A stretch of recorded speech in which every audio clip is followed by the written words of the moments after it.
Welcome back to Bigg Boss season 8. இன்றைக்கி பார்த்தீங்கன்னா நம்ம ஏற்கனவே ராணுவம் வந்து கையில் அடிபட்டு உட்காந்துட்டு இருப்பாரா, அவருடைய கன்சோல் பண்ணுறதே எல்லாருக்கும் பெரிய வேலையாக இருக்குது. அதில் வந்து காலைல பார்த்தீங்கன்னா நம்ம சௌந்தர்யா உட்காந்து, இல்லைடா நான் அதுக்காக பேசலை, நீ எப்போவுமே இப்படி தான் பண்ணுவேன், அதை நீ வந்து இப்படி பண்ணுறதுனால நீ வந்து ஓவராக காமிப்பேன்றதுனால நாங்கள் அப்படி சொன்னோம், பட் இந்த அளவுக்கு வந்து ஆகும்னு எங்களுக்கு தெரியாதுடா, எக்ஸ்ட்ரீம்லி சாரிடா, நேற்று பேசும்போது கூட நான் அதை பற்றி தான் பேச வந்தேன், சரி இந்த டைம் ரைட் டைமாக இல்லை அப்படின்றதுனால நான் ஃபீல் பண்ணேன். ஸோ இப்படி அவன் வந்து ஓகே அதெல்லாம் ஒன்றும் இல்லை, கேமு இது வந்து ஒரு ஸ்போர்ட்டிவாக எடுத்துக்கிறேன் அப்படின்ட்டுருவான் நம்ம ராணுவம். இருந்தாலும் உள்ளுக்குள்ளே நிறைய ட்விஸ்ட்டு போயிட்டுருக்கோம்.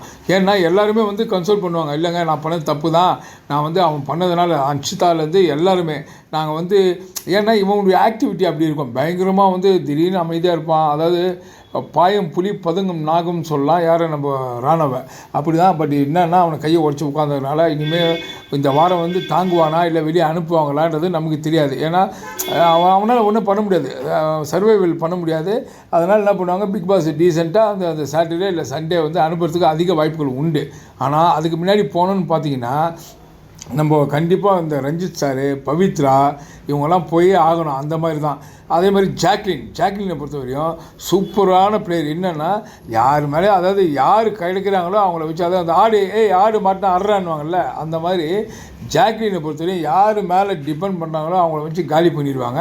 ஏற்கனவே டீம் மாறி வந்தாங்க. இந்த வாட்டி எல்லா டீம்லாம் அந்த கோவா டீம்லாம் உஷாரானதுனால இந்த பக்கம் அப்படியே மாறிட்டாங்க. இந்த பக்கம் மாறி முத்துவை காரணம் பண்ணுறது, விஜய் விஷாலையும் காரணம் பண்ணுறது. ஸோ இப்படி தான் ரஞ்சித் சார்லாம் உங்களுக்கு தெரியும், அவர்லாம் ஒன்றுமே இல்லை. அதான் சொன்னேன்னா அவர்லாம் இருக்கிறது வேஸ்ட், அவர் பாட்டு கிளம்பி போயிருக்கலாம்.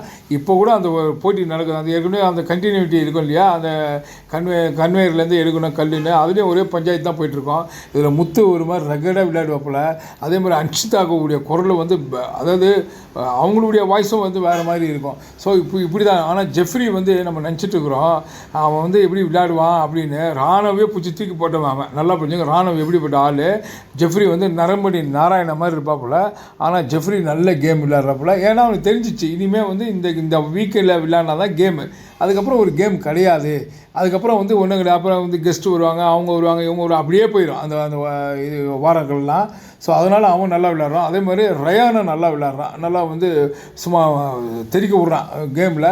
அருண், ரயானு இவங்களாம் வந்து கொஞ்சம் எப்படின்னா ரொம்ப பீக்காக விளையாடுறாங்க, அதாவது பவர்ஃபுல்லாக. அருண் கூட அதுக்குள்ளே என்ன ஒன்றுனா அவங்களுக்குள்ளே வந்து வேலை பார்த்துக்கிறாங்க. அப்போ நான் உன் கல் 2 எடுத்தேன், அதனால் நான் உனக்கு கொடுத்துட்றேன், உன் கல் நான் 2 எடுத்தேன், நான் உனக்கு 1 கொடுத்தேன், இப்படிலாம் போகக்கூடாது. ஒரு கேம்னா அது அப்படி தான். இந்த கேமில் போன சீசன்லாம் பார்த்தீங்கன்னா அப்படி இருக்கும், வெறித்தனமான இருக்கும். என்ன ஒன்று அந்த கிளைமேக்ஸில் வைப்பார், பட் இது கொஞ்சம் பிகினிங்லேயே வச்சிட்டார் பிக் பாஸு. பட் இது ஓரளவுக்கு ஜாலியாக தான் போகுது. அதே நேரத்தில் அவங்களுக்குள்ளேயே முடிவு பண்ணிக்கிறாங்க, அப்போ நான் தப்பு தான், நீ தப்பு தான்னு. பிக் பாஸ் ஒரு ரூல் கொடுத்தாங்கன்னா இந்த ரூலை வந்து இவங்க வேறு மாதிரி வந்து பிளான் பண்ணி விளையாடுறாங்க. அப்போ நான் உனக்காக நான் விளையாடுறேன், நீ எனக்காக விளையாடு, இப்படி தான் போயிட்டுருக்கு. ஸோ இது வந்து ஹெல்த்தி கேம்லாம் இல்லை. ஏன்னா அவன் செல்ஃபிஷாக தான் விளையாடுறான். அடுத்தது பார்த்திங்கன்னா அந்த அருணும் வந்து விஜய் விஷாலை பேசிகிட்டு இருப்பாங்க.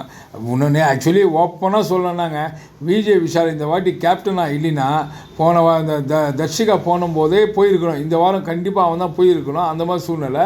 ஆனால் ஏதோ சந்தர்ப்ப சூழ்நிலை. ஏன்னா அவன் நல்ல பிளேயர் தான், விளையாடக்கூடிய ஆள் தான், ஆனால் விளையாடவே இல்லை. அவர் லவ் மூட்லேயே சுற்றிருந்தார்.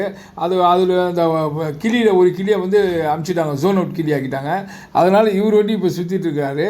இப்போ இவர் சுற்றிய ஒரு பிரயோஜனமே கிடையாது. ஏன்னா இப்போ கேப்டன் ஆனதுனால அவன் அந்த கேப்டன்றது யாரும் மதிக்க மாட்டாங்க, அது வேறு விஷயம். இருந்தாலும் அப்படியே ரவுண்ட் அடிச்சுன்னு சுற்றிட்டு இருக்கிறாப்புல. ஆனால் அவளை வந்து ஒரு வில் பிளேயர்லாம் கிடையாதுங்க விஷால், அதுதான் சொல்லணும்.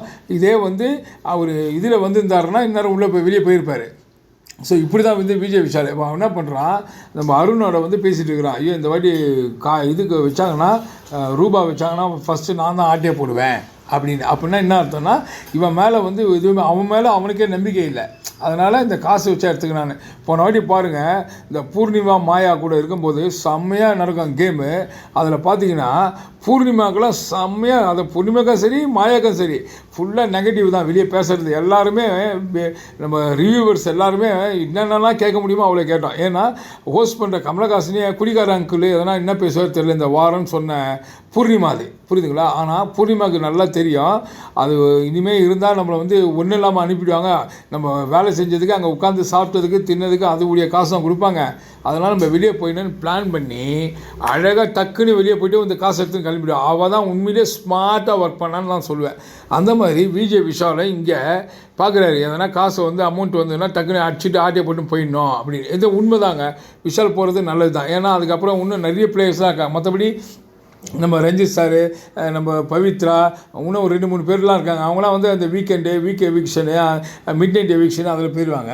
பட் வந்து ஸ்ட்ராங்காக ஒரு பிளேயர் அப்படின்னு நம்ம சொல்லணும். பார்த்தீங்கன்னா உண்மையிலேயே நம்ம அருணை சொல்லலாம். உண்மையிலேயே அவன் வந்து ஸ்ட்ராட்டஜியில் வரான்.